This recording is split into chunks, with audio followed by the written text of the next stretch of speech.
The Valley is agriculture. The Valley is manufacturing. The Valley is technology. The Valley is community. You're watching the Valley Podcast presented by the Tuscarawas County Economic Development Corporation. Welcome to the Valley Podcast. We have an exciting episode today. We're going to discuss a housing program that we've been working on with the City of New Philadelphia. Our first segment is going to be talking about how we, the TCEDC, has got involved in this project. My coworker here, John Kelly, has been instrumental in our involvement in this program. So I'll start off by asking John, how did we become involved in this housing program? Well, more than a year ago, we were going through a strategic planning process, talked to dozens of people around the community. And one of the things that really rose to the top, really our top two priorities for the past couple of years, well, it was a 3-year plan, but one of them was housing. And that traditionally has not been part of economic development. And so we all kind of looked at each other and said, where do we start? And so we started talking to one of our home builders around here, and I actually got him on our board to help us understand the industry. We talked to real estate people, talked to some investors. We started connecting with U.S. Department of Agriculture, Rural Development Office. They had some programs they wanted to talk about, particularly to talk about Dover and New Philly, because some of their housing programs were not eligible. We did some work, and USDA changed the eligibility for Dover and New Philly. So we started inviting USDA folks to come and talk 2 or 3 different times, and that really got the ball rolling. Now we kind of understand the industry a little better. We understand the challenges, because there's big challenges with housing across the country. And I was just reading today that our inflation rate is up above where it should be, over 3%, primarily because of the cost of housing. Yeah. And if it weren't for housing, it would be down below 2%. So it's an issue, and it's preventing our economy from moving forward. And it's something that's a real challenge here in Tuscarawas County, and we want to try to address it. Yeah. So the USDA news was big news for the county, and really instrumental in us kind of moving the ball forward and engaging the community. So what did you specifically do to kind of spark discussions in the community about housing? There was a senior citizen center meeting that you set up. You want to talk a little bit about that? Back in October, right after USDA changed the eligibility for Dover and New Philly, we had a couple meetings, one for people who might be eligible for USDA housing programs, and another, we kind of invited the realtors and some local social workers and people who might work with those who could be qualified buyers under USDA plans. And so we invited them all to this Tuscarawas Senior Center and had the USDA folks talk and share about their housing programs. And so it's very exciting. You know, it may not lead to 100 new houses, but man, if we could get a dozen or 20 in the next couple of years, that'd be awesome. In preparation for that meeting, I put together what I felt like was a pretty good concept for how we could utilize these USDA programs in the community. In doing so, I kind of bounced this off John Miller with the USDA, and I said, hey, this is how I'm thinking this all shakes out. And in my mind, in order for this to work, we were really going to need a lot of partners involved. And I really always kind of felt like the tricky part was going to be finding that nonprofit organization and what I'll call a community housing hero. We're a rural community. We don't have a lot of resources and people sort of dedicated to finding housing dollars. And so occasionally it's kind of important for someone in the community to step up and really be that housing hero. The second segment, we're going to talk about the City of New Philadelphia and how they've kind of stepped up. We're going to have Mayor Day join us here to discuss this. But before we get into that discussion, we have a couple questions for Mayor Day that I think people maybe not familiar with him would like to hear. So first up, Mayor Day, how long have you been the mayor of the City of New Philadelphia? Well, JC, first of all, I want to say thank you to you and John for including me in this podcast. But I'm entering my 3rd term as mayor, my 3rd 4-year term. So at the end of this term, we'll serve New Philadelphia for 12 years. Great. What inspired you to dedicate your life to public service? Well, it's been a very interesting journey to get here. I worked 11 years as a radio news reporter in some radio stations in the southern part of the state and also in Canton. And from that, I became a cable TV morning show host for WJER, their old morning show. And I had no idea. You were a media guy. We're kindred spirits, Mayor Day. That's right. and being in the media, news media in particular, you had to cover governmental meetings, and that's what really piqued my interest in becoming a public servant. And so when I my wife and I moved back from Stark County to New Philadelphia to raise a family, there was a position open in New Philadelphia City Council. The council person had resigned, so I was appointed into that position in Ward 2 in New Philadelphia. And from there, served 12 years on council, and then had a little break, about a 4-year break.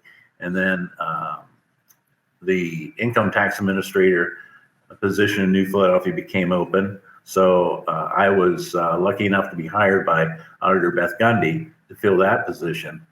And that brought me here inside City Hall and gave me an opportunity to just see how the city was being run, the direction it was headed. And I didn't like that at all. I thought we were going down the wrong path. So that inspired me to run for mayor of New Philadelphia. And, here I am entering. Here we are. Yeah. Yeah. So I'll ask, I guess that's a perfect segue. So what are you most excited about in the near future here for the city of New Philadelphia? Well, the growth of the city is what really excites me, JC and John. We're doing some great things here in New Philadelphia. I have a great administrative team around me that is very forward thinking. I have council members that are very forward thinking. So we're developing things here in New Philadelphia using the assets that we have, our location, the river, the fact that we have the KSU Tusk campus here. We're the educational hub for the county. We're also the manufacturing hub, more or less, for the county. So we've got things that we're developing to try to keep New Philadelphia attractive, to bring families and businesses here, and also to want families and businesses to stay here in New Philadelphia. So we're developing a trail system. We'll actually start construction of that this summer, the connector trail that goes from the campus to downtown, and also the first leg of the Roswell Trail that goes from New Philadelphia to State Route 39. We're developing our park system, continuing to grow that. Southside Community Park has really been a great hit. The dog park, the pollinator garden, the walking trails. So we'll continue to develop our park system and also continue to strengthen our relationships with the business community in New Philadelphia. That is a very high priority for me because we're here to create the environment where businesses, particularly small businesses, can grow, can start, can grow, and flourish. So exciting times. I could go on, guys. Yeah, I'm going to throw in one little anecdote here. The mayor and I got to know each other a number of years ago at the YMCA, and I remember when I first took this job, right before I even started, I saw him at the Y, and I said, "Hey, I'm going to be working for Tuscarawas County Economic Development," and he said, "We're going to have some fun." Yeah, and developing our city, and I'm loving now just being able to build up and strengthen the city that I live in, which is Philadelphia. So it's exciting times for the city of New Philadelphia and the county at large, and so I think this is a perfect time to talk about the housing plan that we've put together, and trying to conceptualize this. Again, I felt like it was really important that a nonprofit sort of step up and take the lead. And we weren't really able to pinpoint that nonprofit, but it turns out that the USDA allows for, city governments to sort of take that lead. Mm-hmm. And the city of New Philadelphia stepped right into that role, didn't even think about it, right? It's like right into it. And I did give it some thought. Well, it didn't take you long, though. No. It didn't take you long. get right into the housing hero I was talking about earlier. In addition to that, I think it's important that in these areas where we don't really have a lot of resources, that community members step up and volunteer to take these roles. And we found that in a gentleman named Matt Karam. He's sort of our housing hero, I'll call him. Mayor, you want to talk about his passion and motivation to lead this housing plan for us? Well, I think John's meeting last October had a lot to do with that. Matt has told me on numerous occasions that is the meeting that really sparked his interest and motivated him to become involved in trying to create housing in New Philadelphia and Tuscarawas County. Matt is a Tuscarawas County native. He took over his father's martial arts business and grew that, and is now in Arizona and is flourishing there as an entrepreneur. But Tuscarawas County is his home. And when he saw this program, he decided, I want to do something for my home. And also what motivated him, he has 2 daughters who have graduated from college and they can't afford to buy a home. And he wants them to be in a home. So he further motivated him to get involved in this program, because he sees the benefit of the 502 program and how it can get people who right now can't afford housing into having their own home or having their own home built. So, if Matt is really the guy who is energized this whole process and movement.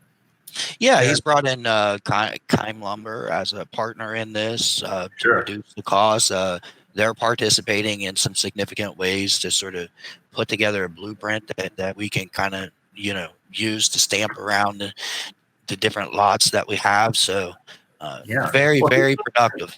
Yeah, he and his wife Audra have actually come to New Philadelphia, and I believe I know they've purchased one lot. They might have purchased another one, to help get this program kickstarted. Mayor, can you tell us about how you and Josh Matthias have worked to find some sites? Sure. Josh Matthias is our building and zoning code administrator. In his work, he has noticed that there's a lack of housing in this town. And, the rental properties, about 50% of the housing in New Philadelphia are rental properties. Wow. And he deals with them on a weekly basis. And he sees the needs for people who of low income and middle income levels need to get out of rentals and own their own home.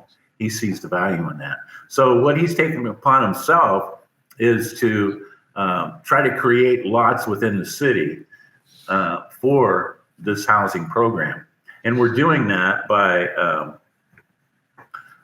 foreclosing on some properties and the city taking ownership. And also the city has purchased some land and had it donated within the city to help, that can be used to help with this program. Yeah, so the gist of this idea is to sort of take qualified buyers and marry them together with vacant lots, so it's like connect the two together, and the USDA program allows This is a great opportunity, and I think this has been at least in our area, a very little used program, and because, as John talked about, the eligibility, before it was Dover and New Philadelphia separate, and there wasn't enough eligible people there. Now there are, now that both communities have been combined by the USDA, and for low and moderate income people who want to buy their first house, want to build their first house, this is a great program that they should take advantage of. Yeah, that was perfect timing on that. You want to talk about how important it is for us to find these qualified applicants to this program? Well, yeah, as you can see in the flyer that's on the screen, it's pretty simple procedure to apply, and from that application, you'll learn if you're eligible to be funded through this program. So I would encourage you that if you want to have your own home, apply to this program, and because it could be the answer that you've been looking for the help that you've been looking for to try to get into your first home. Yeah, and I'll just remind people to do this. You go to tuskedc.com/apply USDA. First step is to take the USDA's initial assessment. The second step is a form that we have created for this program so that we can follow up with the folks that have filled out these forms. So again, that's tuskedc.com/apply USDA. JC, that initial assessment doesn't cost them anything, right? No, it costs nothing to take the initial assessment. There you go. Can't hurt to do it.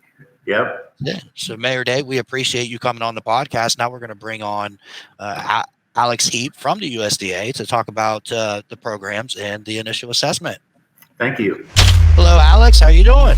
Doing well. Thank you both for having me on today. You bet. So our third segment here is about the USDA 502 program. Can you tell us a little bit about the 502 program and how it can help potential homeowners and how it's different from some of the other programs you offer? Sure. So I'm Alexander Heap. I'm a loan assistant with the USDA, and Section 502 is our direct home purchase loan. It's intended for single-family households to purchase existing homes or to build new homes. So just to give some details about the loan, the maximum loan is $398,600 over a 33-year term, currently at 4.5% interest. Our interest rate does change month to month, but right now it's 4.5%. And this is a 100% financing fixed rate loan. Unlike other programs, we don't require a down payment as a portion of the loan or any private mortgage insurance. So you wouldn't need to bring any money to the table to get the loan. However, you still may be liable for closing costs when you go to close the loan. However, these can be filled into your overall loan amount depending on your eligibility. So say if you qualify for like a maximum of $175,000 and you go to build a home in New Philly for $170,000, you can use that extra $5,000 to cover those closing costs. Now, these loans are only available for low or very low income households in rural areas. Now, fortunately, as JC and John mentioned, New Philly and Dover were recently changed to be rural in the USDA's definitions. So people looking to purchase in New Philly or who currently live there and are looking to purchase a home can use this program. Now, the income limits for the Section 502 in Tuscarawas County for a household of 1 to 4, it's $63,450. And this is annual gross household income. So we would consider the income of all adult household members before taxes. And for households of 5 to 8, that limit is $83,750. Interesting. So a household making $83,000 a year could qualify for this program. Absolutely. Those are pretty, I would say, high numbers, because I think the average income in this county is somewhere around $50,000 a year. Yeah, you wouldn't think that someone making $83,000 is considered low income and can qualify for this, but they absolutely can. Covers a lot of people around here. So do you have an example of what the payments and the mortgages would look like using this USDA program? I prepared a little graphic here giving a scenario. So take a family of 3 with an annual adjusted gross income of $24,000 plus some other debts of $250 a month. This could be student loans, an auto loan, what have you, and they go to purchase or build a home for $120,000. Now, one of the things that the USDA 502 loan offers that really sets it apart is called its subsidy. So let me explain how that works. So per USDA regulations, a borrower's total debt ratio cannot exceed 41% of their income. And what we count towards this debt ratio would be the principal and interest on a proposed mortgage loan, the property taxes and insurance for the house, and any other miscellaneous consumer debts that they may have. So if a borrower's mortgage payment at the note rate, which would be that 4.5%, if that causes them to exceed the debt ratio limit of 41%, the USDA can lower their interest rate to as low as 1% to get them within that limit. So this could potentially lower their monthly payment by a few $100s. But let me be very clear, this is not free money. USDA does record the difference between the borrower's mortgage payment at the note rate and what we offer at the subsidized rate. And we sum those differences in an account that we call subsidy recapturable. And this sum is due when the loan matures or when the house is sold, whenever that occurs. And the subsidy is reevaluated every 2 years and adjusted if the borrower's income increases. So say if they get a new job that potentially pays more than their old one, we may change their subsidy from 1% to say like 2.5. So it's intended to ensure that the borrower can comfortably afford their mortgage payment at the start of the loan. And as their circumstances change, we'll adjust the subsidy to reflect that. Truly income-based, yeah. Mm-hmm. So if this household making $24,000 gets that 1% interest subsidy, that would make their monthly payment only $356. And add in $200 for taxes and insurance, this would give them a monthly payment of $556 a month. So you've got a family here on a budget of $24,000, and they're able to get into a $120,000 house for only $556 a month. Alex, what is the USDA looking for in the initial assessment that we've asked them to sign up for? So the two big things that we look for are income and credit. So I already mentioned the income limits. Again, for Tuscarawas County and New Philadelphia, it would be $63,450 for households 1 to 4 and $83,750 for households of 5 to 8. And that was gross household annual income. Now, we do offer some deductions for other circumstances. We offer a $400 deduction against their household income if they're elderly individuals, 62 or older in the household. We offer a deduction of $480 for every minor dependent that they have. And we offer deductions for unreimbursed medical expenses. So if a household's like right on the income limit and they may qualify for some of those deductions, we may be able to get them right under that. And we also consider credits. So we look for a credit score of 640 or higher in our potential applicants, but this isn't like a hard cutoff. Rather, we check for major delinquencies such as a foreclosure, a short sale, or a Chapter 7 bankruptcy within the past 36 months. We also consider indicators such as multiple missed payments on a revolving or installment account. This could be like a credit card or an auto loan, multiple missed payments on things like that within the last 12 months. Non-payment on court-ordered obligations, tax liens, active collection accounts, and written or charged-off accounts in the last 36 months. So if your credit score is below 640, but you don't have any of those items I just listed on your credit score, we may be able to get you approved. Great. All right, Alex, we appreciate you taking the time to come on the show. Before we sign off, I'm going to give a couple facts about the program here. So housing plan facts. First of all, you do not have to be a current resident of New Philadelphia to apply. You just have to be willing to move or live in New Philadelphia. As far as the lots that we're trying to collect and get together, new homes will be constructed on vacant lots within the city to revitalize neighborhoods, and you must agree to occupy the property as your principal residence. Again, how to apply, you go to tuskedc.com/apply USDA. You take our initial assessment for the USDA, and you take just a minute to submit our form. So that's it. That's it for the Valley Podcast. We appreciate y'all watching, and we'll see you next time to talk about the ARC Power Grant. All right. Thanks, everybody. Have a great day. The Valley is agriculture. The Valley is manufacturing. The Valley is technology. The Valley is community. Thanks for watching the Valley Podcast.